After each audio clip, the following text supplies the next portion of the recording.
you know, most of you guys know me. My friend over here, Jawanza, we know each other from since high school. And he's here to support me. I'm very grateful for you. Very, very grateful for you. And my friend Sharon, a good friend Sharon, who will call me many times to encourage me. She'll be there when I've been going through what I've been going through. And I'm grateful to have you, woman of God, mighty woman of God. Mighty woman of God. And my friend in the back, Delia, I'm happy to have you. You're very great support for me in this season. And sometimes God will take you to a place whereby He will show you who's there for you and who's not. And we have to reach to a place in our life where we recognize what God is doing and pay attention to what He is doing. Because sometimes we recognize but we don't pay attention to it. Abuse, I've been through it. And there are times when I felt so broken, overwhelmed. There are times when I felt like I was going to make it. There's times when I feel like running away. There's times when I feel like I was going to lose my mind. I was broken. I was doing all of that, but I was sick. I was doing all of that, but I was hurt. So many things I was missing. So many things that I needed. Not so money. Yes, we need money to survive. We need money to do some things that we will want to have in our life. But it's not all of it. Money is not everything. I wanted mental peace, emotional peace and stability, and I couldn't get that. And I went through a lot. There's times when I look in the mirror and I could not recognize me. I used to see an old lady. There's times when I look in the mirror and my face looked different than the one you're supposed to be. And there's times when I shy away from the camera. I didn't want to take pictures because I know I'm not looking the way I'm supposed to look or how I used to look. I started to gain weight, started to gain a lot of unwanted weight, and I didn't know what was happening. When I went to the doctor told me, you're diagnosed with high prolactin level. For those who don't know what high prolactin level is a hormonal imbalance. It's mostly when the pituitary gland has a benign tumor on it. I refuse to believe it. I said, God forbid. I told the doctor, I said, God forbid I don't receive that. But then I asked, how do you get rid of that? She said, there's no way that you can get rid of it. I still didn't believe because there has to be a way.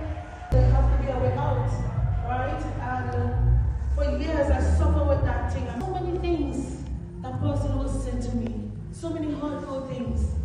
And a lot of people will say, oh, but that's not abuse. It is abuse. Mental and emotional abuse is worse than physical abuse. And that's what I've learned throughout my journey. And now that I have gone through, I can tell you, God still loves me. But I'm telling you, God will not leave you in a situation. God will not leave you in something where you're broken and you're dying. God is not a monster. He wants to do something like that. And some leaders, I think they need to relearn, unlearn and relearn. They need to ask the Lord for wisdom when they're quoting scriptures because it is not the way how they have it to be.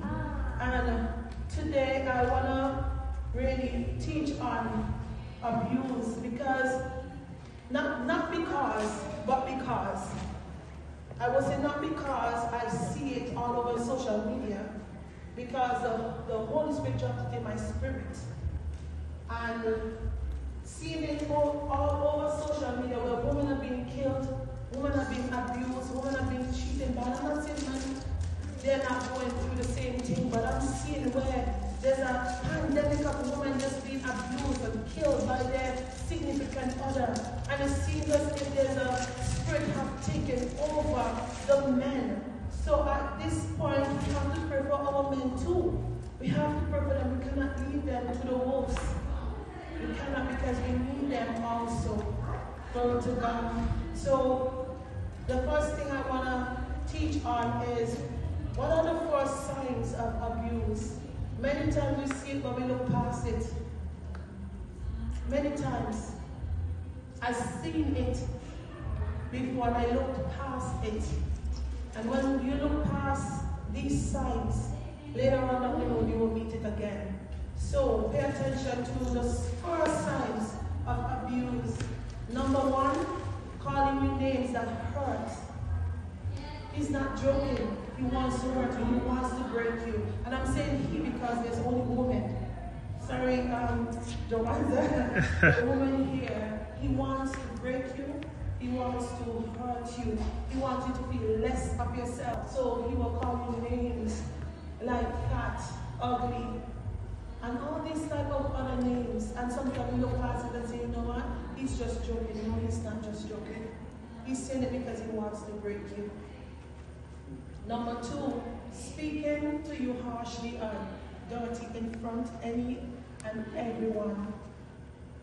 Many times we look over this too. Oh, he's just joking. No, he's not just joking. There's a time, place for everything. When you speak to someone, you have to know how to speak to them, because you won't like them to speak to you the way you're speaking to them. And this is one of the things that I'm seeing. They will call you names, they will talk anyway and anyhow in front of anyone and think it's okay, and you have to be okay with it. No, they also blame you for everything that goes wrong in the relationship. These are some signs of early abuse, and we must pay attention to it. My other point is loneliness. Some people look at loneliness, being alone, meaning that you're lonely. No. No, you're not lonely. You're taking some time for yourself. It is okay to take time for yourself. Nothing is wrong with that.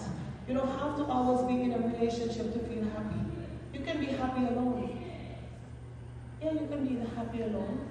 Sometimes you're in a relationship and you're more sad than ever. You're more unhappy than ever. So being alone will not define loneliness. My point number 2 is how to escape from your abuser. A lot of people want to escape, but they don't know how. And I've taken some time to research and some ways to escape from your abuser. And my friend Joanza, don't listen to this now. I don't want you to do that. I don't expect you to abuse you anyways. But number 1, I would say make sure you know who you're dealing with. Because some people are very crazy up here. And if you're with someone who's high up in society, obviously they have the money that they can pay anyone to come and get you. Amen. So know who you're dealing with. And I would say number 2 is when you figure out who you're dealing with, you check the time that they go to work, the time they come home, the time they go to sleep, if they go to the gym, wherever they go after work, you make sure you check the time. See if there's any space in between there where you can escape. When you figure that out, then you go on to the next step. You get a go bag. Make sure you have a go bag and you pack all of your essentials in that go bag. And when you pack your essential in that go bag, you make sure you put that essential bag, that go bag, in a very, very hidden place that he cannot see it, but it's accessible to you. Why I'm saying that? Because the day you see that bag, you're done. Make sure it's visible to you only and accessible to you only. Then after you do that, you make sure you are on the drill. You begin to do practice drills. Do practice drills. Make sure you see which door I'm going to jump out, run out of, which window I'm going to jump out of. Whatever, however you want to escape, but you do practice drills. Make sure you know how to escape. After you finish doing your practice drills, you're going to figure out when I escape, where I'm going, because you need somewhere to go. My advice is never go to a friend's house, never go to your family house, never go to anyone that you know that you're familiar with house. It's best if you get out of that community. Better get out of the province, depends on where you're living. And when you figure all of that out, this is the most important part. Make sure you have enough money to keep you. Make sure you have enough money to keep you at least for 6 months, because you will need it until you find a job. Because there's no one out there who's going to give it to you. So you have to make sure that you have enough money to keep you. And when that is done, when you figure all that out, ask for help. It's okay to ask for help. If you don't want to go to your family, if you don't want to go to friends, you can always go to a counselor You can make a report at the police station. They have no choice but to listen to you. They have no choice but to help you. And then you escape. Then you escape when the day or the time is right. My other point is, and a lot of people do this, they ask the question, why didn't you leave in the first place? And this is something that a lot of people are not edified about. It's not easy to leave an abuser. It's not just easy to get up and leave. There's so many things you have to consider, especially if there's children involved. First, some people, it's because of culture and religion. So because of religion, and for some people because of culture. Some because of children, property, business.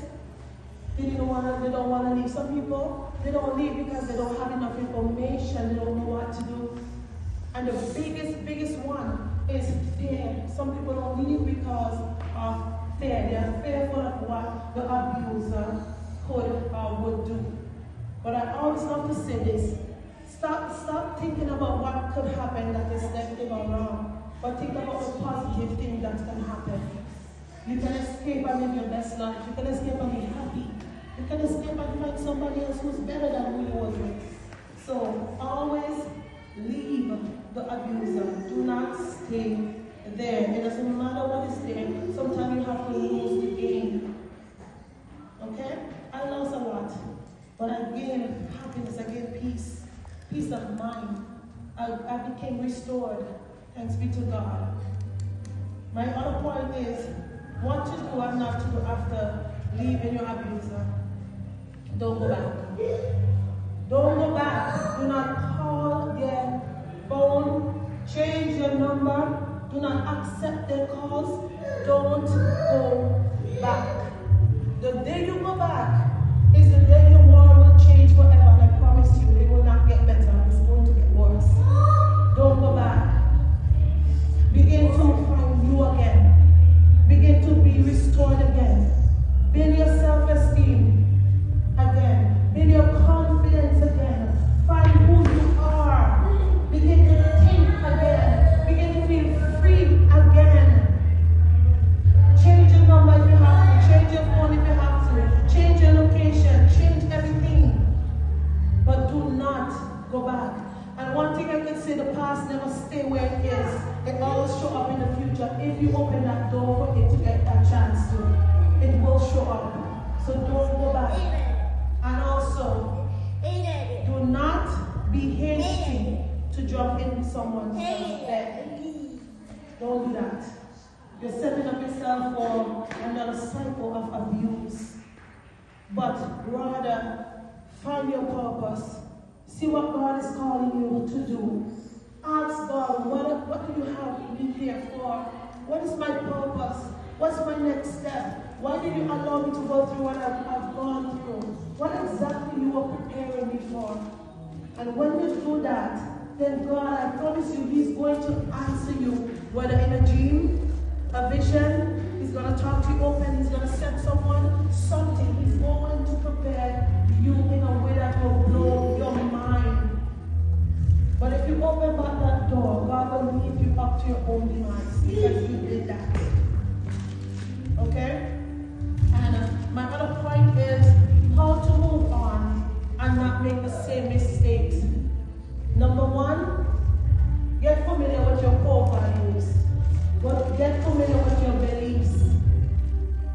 And a lot of people don't take time to figure out how to get familiar and comfortable with that because we love to compromise. When you know your core values, you stick to it. What are your beliefs? Do you believe that this person should know God before you start a relationship with them? Is your belief that no sex before marriage? Then stick to that. Stick to those